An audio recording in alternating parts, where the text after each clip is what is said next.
Hello friend, welcome to my YouTube channel. मैं रेजाकार आपलोके চাইছে আজকে টিউটোরিয়াল। তো আজি কেইটামান ট্ৰিক লৈ আইছো পঢ়াশুনা। যে পঢ়াশুনা আমি কেনেকৈ পঢ়িলে আমাৰ মনত বেছি কৰি থাকে, এইটো আমি কি কৰিব লাগিব। আহক আমি এই ভিডিঅ'টোত জানিম যে কেনেকৈ আমি পঢ়াবোৰ মনত ৰাখিম। তো মোৰ ভিডিঅ'টো প্ৰথমৰ পৰা শেষলৈকে চাই থাকক, স্কিপ নকৰাকৈ, কাৰণ যদি আপুনি অলপ কাটি দিয়ে তেতিয়াহ'লে বুজি নাপাব। একফালৰ পৰা আপুনি বুজি ল'ব লাগিব एक्चुअली मेन घटना तो कत हो আছে আমার। তো ফ্রেন্ড আহক ভিডিওটা আরম্ভ করো। তো চাও আমি যেতিয়া পড়িবলৈ যাও তেতিয়া আমার মাইন্ডত নানান ধরনের চিন্তা আহি পড়ে, কারণ আমি যেতিয়া বাহিৰৰ পৰা ৰুমত আহো, আহি পেলাই টেবুলৰ সন্মুখত পঢ়িবলৈ যাওঁতে বাহিৰত কি কি কৰি থৈ আহিলো সেইবিলাক আমাৰ মাইন্ডত বহুত বাধা দিয়ে। কিন্তু তাৰ আগতে আপুনি কি কৰিব লাগিব, হয় আপুনি আহক ৰুমত ঢুকক, ৰুমত ঢুকি গ'লে দৰ্জাখন মাৰি দিলে ভালকৈ। তাৰপিছত আপুনি 10 মিনিট মান শাৰীৰিক ব্যায়াম কৰক।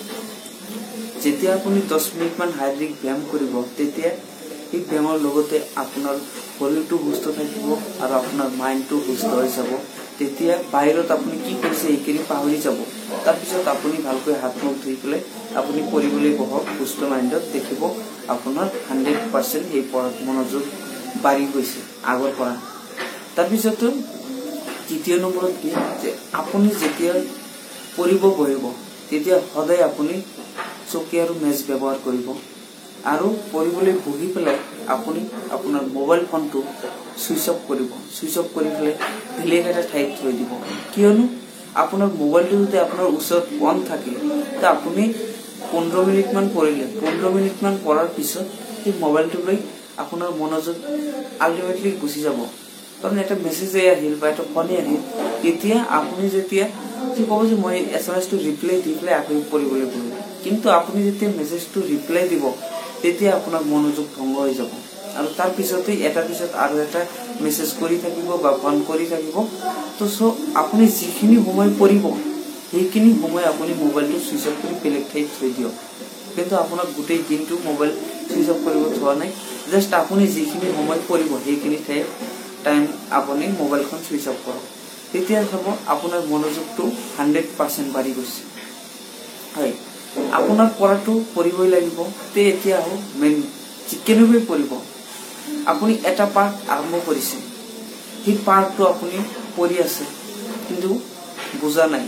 যেতিয়ালৈকে আপুনি নুবুজা তেতিয়ালৈকে এই পাৰ্টটো পঢ়ি থাকা এবং যেতিয়ালৈকে সেই পাৰ্টটো তুমি বুজিবা ভালকৈ তেতিয়া তুমি সেইটো বাদ দিয়া। সেইটো পাৰ্ট বাদ দি পেলাই সেইটো তোমাৰ ওচৰত যদি কোনোবাই থাকে তেওঁ বুজাবলৈ চেষ্টা কৰা যে তুমি পাৰা নে নাই, এইটো সাবজেক্ট পঢ়ি কোনখিনি বুজিলা সেইখিনি আন এজনক বুজাবলৈ চেষ্টা কৰা।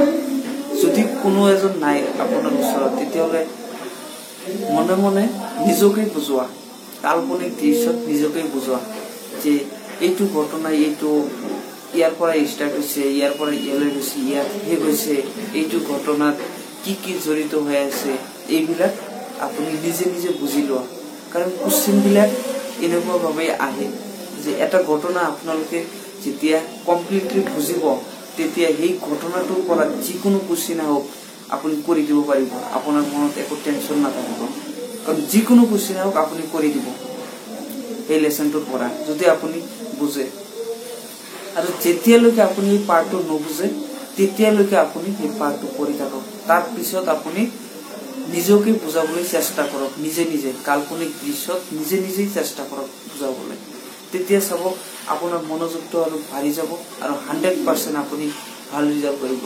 আৰু পঢ়াবোৰৰ মনত ৰখাৰ উপায় এইকেইটাই, কাৰণ এইবিলাকৰ বাহিৰে আপোনালোকে ইউটিউবত বহুত ভিডিঅ' চাব কিন্তু কাম নহ'ব সেইবিলাক।